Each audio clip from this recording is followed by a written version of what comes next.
প্রশ্ন ছিল, আপনি যদি পৃথিবীর সেরা ধনী ব্যক্তি হয়ে যান, তাহলে আপনার সময়টা কিভাবে ব্যয় করবেন? টাকা না। আচ্ছা, ধন্যবাদ শহীদুল ইসলাম সাহেবকে। আমি যদি পৃথিবীর শ্রেষ্ঠ ধনী হই, তাহলে আমার সময়টা আমি মোটামুটি জনকল্যাণমূলক কাজে, ভালো কাজে, অর্থাৎ আমি টাকা আছে গর্ব ভরে টাকার দাপটে মানুষের ক্ষতি করব, হ্যাঁ, ধরাকে সরা জ্ঞান করব না, এরকম করব না, মানুষের মারধর করব, বা অনেক সময় অন্যায়ভাবে হত্যাও করে ফেলবো, প্রশাসনে আমার বিচারে আনতে পারবে না, আমি ওই ধরনের করব না। আমি অর্থাৎ পরকালের চিন্তাও করব, ইহকালের চিন্তাও করব। আমার টার্গেট থাকবে যে আমি যে সময় পাই, এই সময়ে এই সময়ে বিভিন্ন দেশের বা পৃথিবীর অনেক রাষ্ট্রে ঘুরবো, ঘুরে ঘুরে অসহায় দুস্থ যারা আছে তাদের খোঁজ খবর নেব, সেইখানে তাদের বেশি বেশি দান করব, যত দূর দান করা যায়। যদি এরকম হয়, দান করতে করতে করতে করতে করতে করতে আমার সমস্ত ধন সম্পত্তি শেষ হয়ে গেছে, আমি তাতেও রাজি।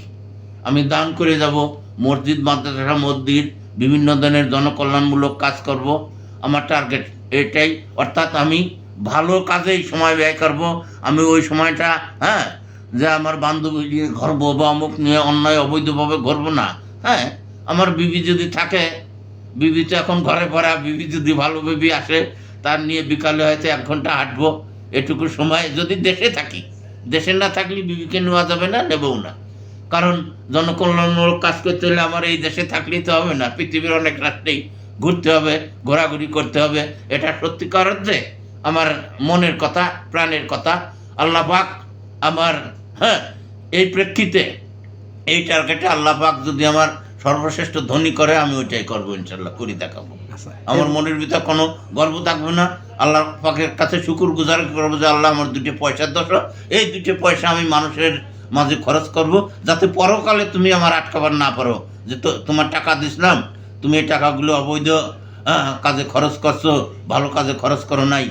ইনশাল্লাহ আমার জন্য দোয়া করেন। ওইটাই আমার কথার মূল বক্তব্য, এটাই। আমি জনকল্যাণমূলক কাজে ব্যবহার করব, তা যে ক্ষেত্রেই হোক। আচ্ছা, আপনি যদি একজন অলি আল্লাহ হন বা একজন ধার্মিক হন, তাহলে আপনার সময়টা কিভাবে ব্যয় করবেন, বা আপনার টাকাটা, এই ক্ষেত্রে আপনার টাকাটা কিভাবে ব্যয় করবেন? আচ্ছা, এটাও সুন্দর একটা প্রশ্ন। আগের প্রশ্নের সাথে এটাও ভালো।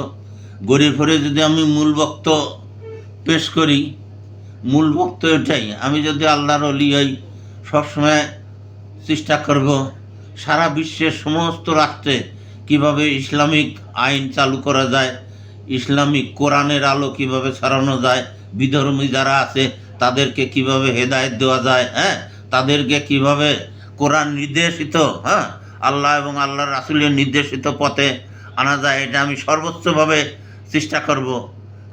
অসৎ পথ থেকে সৎ পথে আনার। যেমন বিধর্মীরা নামাজ পড়ে না, তাদের নামাজ পড়ানোর চেষ্টা করব। বিধর্মী বলতে আপনি কি বোঝাচ্ছেন? বিধর্মী বলতে আমি বলতেছি ইসলামী দৃষ্টিকোণে কোরআন এবং সুন্নাহ, আল্লাহ এবং আল্লাহর রাসূলের নির্দেশিত পথেই একমাত্র পরিত্রাণের পথ।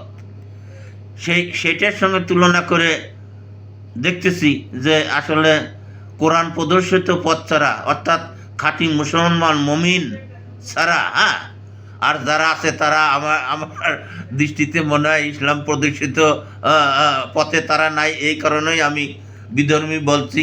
আসলে এটাও বলা ঠিক হয় নেই, আমি বোঝার পারতেছি না। অর্থাৎ ইসলামের পথে যারা নাই, অর্থাৎ অন্য ধর্মাবলম্বী, তা তো এটা যদি আমরা কোরআন হাদিসের চিন্তা করি, তাহলে তো তাদের পরকালে খুব কষ্ট, হয়েকালেও কষ্ট, তাদের হিসাব দেওয়া কঠিন। ইসলামী দলে যারা আছে বা মুসলমান যারা আছে, প্রকৃত মুমিন যারা, আল্লাহর কাছে মাপ চাইলে মাপ পাবে, কাফের ব্যতীত। যদি ক্ষমা প্রার্থনা করি, আল্লাহ পাক দয়ালু মাফ করে দেবেন। আমি চেষ্টা করব ইসলামের আলো ঘরে ঘরে জ্বালার, বা তাদের মধ্যে যদি আপনার টাকা খরচ করবেন কিভাবে?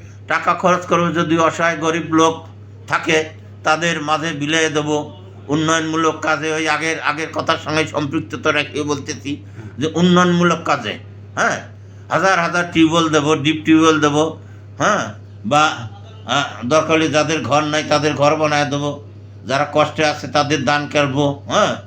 বিভিন্ন ধরনের স্কুল কলেজ মাদ্রাসা যত দূর করা যায় চেষ্টা করব। সেই সঙ্গে ধর্মীয় দাওয়াত দিতেই থাকবো আজীবন। আচ্ছা। আজীবন ধর্মীয় দাওয়াত দিতে হবে, আল্লাহর কাছে শুকর গুজারি করব এবং বলবো যে আল্লাহ আমার আর তৌফিক দাও, কষ্ট হোক, আমি দুনিয়াতে, হ্যাঁ, যারা অন্ধকারে আছে তাদের ইসলামের পথে নেওয়ার জন্য আমি চেষ্টা করছি, আল্লাহ তুমি তৌফিক দিয়েছো, হ্যাঁ, পরকালে যাতে তোমার কাছে একটু পুরস্কার পাই যে না, হ্যাঁ আমার বান্দা, আমার অলি, তোমার দুনিয়ায় পাঠাইছিলাম, হ্যাঁ তুমি আমার নির্দেশিত পথে কাজ করার চেষ্টা করছো, ভাই আপনাকে আন্তরিক ধন্যবাদ। অর্থাৎ তৃতীয় প্রশ্ন, হ্যাঁ। তৃতীয় প্রশ্ন, বলুন। আল্লাহ না করুক, আপনি যদি একজন চোর হন তাহলে কেমন জায়গায় চুরি করবেন? ধনীদের ঘরে বা ধনীদের প্রতিষ্ঠানে নাকি গরিবের সম্পদ? আমি যদি চোর হই কোন জায়গায় চুরি করব, এটা তো আসলে সত্য কথা, আমার মনের কথা যদি আমি প্রকাশ করি, হ্যাঁ, আশা করি আপনি কষ্ট নেবেন না। আমি তো মনের থেকে আগে দুইটা ঠিকই ছিল যে আমি এক পড়ছিলাম আল্লাহ আমার যদি বড় ধনী করে বা আল্লাহর ওলি হই, সেটা একটা ভালো প্রশ্ন ছিল। আমি অন্তর থেকে মনের থেকে চোর হতে চাইনি, তারপরেও আপনি যেহেতু বানাইতেছেন আমি ধরে নিলাম চোর জিনিসটাই খারাপ, চোরের চরিত্র খারাপ, চোরের কেউ ভালোবাসে না, চোরের কেউ ভালোবাসে না, হ্যাঁ। এখন যদি আমার চোর বানানি, আমি মনের কষ্টে জানাইতেছি যে আমি বড় লোকের ঘরে চুরি করব, গরিবের ঘরে চুরি করব কি কারণে? গরিবের ঘরে যদি 10,000 টাকা থাকে আমি নিয়ে আসি, ওরা তো মরে যায়, ও নিজেই মরবে, ওর 14 গোষ্ঠী মরবে, সবাই কষ্টে থাকবে, আপনার জন্য আমার জন্য বেশি বেশি অভিশাপ দেবে। বড় লোকের ঘরে চুরি করব, যার লক্ষ লক্ষ টাকা আছে সেখান থেকে চুরি করব, যাতে তাদের কোনো সমস্যা নয়, আমার অত গালি না দেয়। এই ধন্যবাদ আপনার সুন্দর বক্তব্য। ধন্যবাদ আপনাকেও সুন্দর কঠিন প্রশ্ন করার জন্য। এই